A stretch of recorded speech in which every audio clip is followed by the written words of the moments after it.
Hey everybody, we're going to do a little video, talk about Miss Celine back here real quick. She's back in the buck pens. We got everybody kind of discombobulated right now. This is, these two pens here are the buck pens. So Nigel, this is where Nigel and Big Boy live. You can see Big Boy's with his big noodle head stuck through there.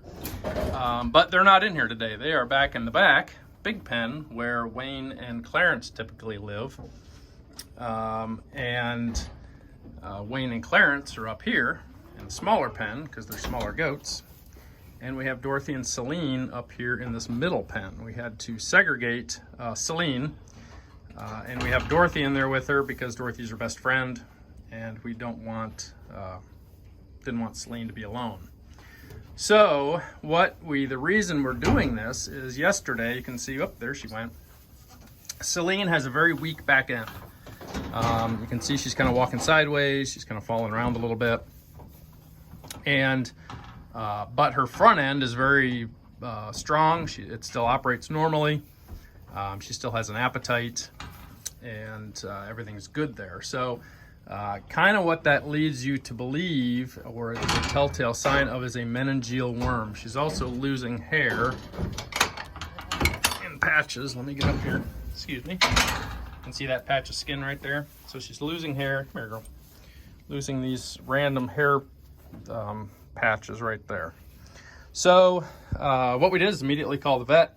Luckily the vet was on another emergency. Well, that's not lucky for the person that he was helping, but he was only 10 minutes away. Dr. Fred Bennett from Lisbon Vet Clinic. Great vet, helped us out quite a bit with some other issues. Talked to him and I gave him what I thought it was, and he pretty much agreed. She was throwing a little bit of a fever yesterday. She's about 104 degrees, which could have been a meningitis, I forget the word, basically in her system, as opposed to the meningeal worm, and I'll explain the difference. But we don't think that was the case. So Dorothy's helping me video here. So what happens is the deer are spreaders of this meningeal worm. They're actually kind of immune to it. Passes through their system. As they pick it up, it passes through the system in their poop, and it's transmitted to the goats when they eat it. So the worm, not the poop, but the worm, when it gets on, it can get on leaves, it can be in their hay, it can be in the pasture. There's a lot of different ways that worm is transmitted to the goat. It's pretty rare because it's like a 1 in a bazillion chance that you would get that. But we've had it, we have 3 does now that have had it. We have Emma, who got it a couple years ago. We have Agnes, who got it at the farm previously. And now we have Celine, who we believe has it as well.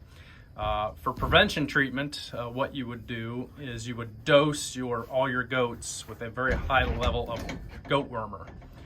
The problem with that is that actually builds a resistance in the goat's body so that it can no longer fight the worm when it gets there, because you're overdosing them all the time for no reason. That's one reason we don't worm unless we have positive results that there's worms in the system.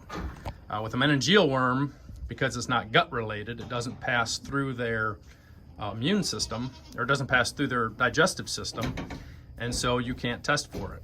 So it's kind of one of the weird anomalies. So what happens is the goat ingests the worm, it gets into their nervous system, it kind of cruises around a little bit, and it eventually works its way into their spinal cord.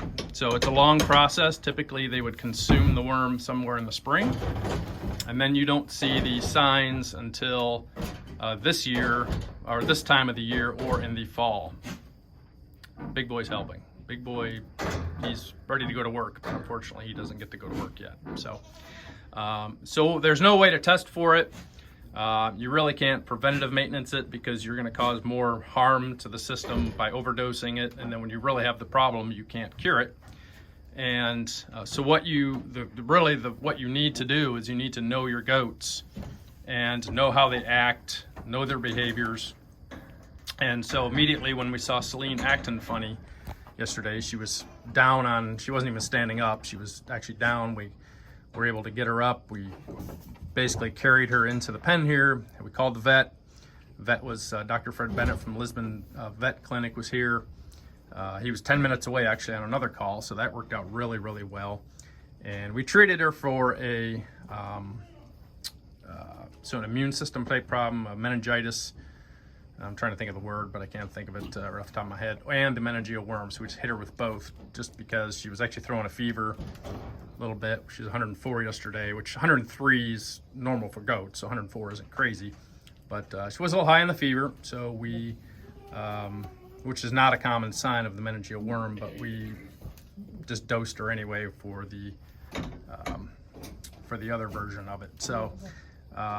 So basically, to get back to what I was talking about, the worm gets into the spinal system and it starts to damage the nerves and can actually cause death in the worms. Typically, it affects the hind end, as in this case, as you can see with her.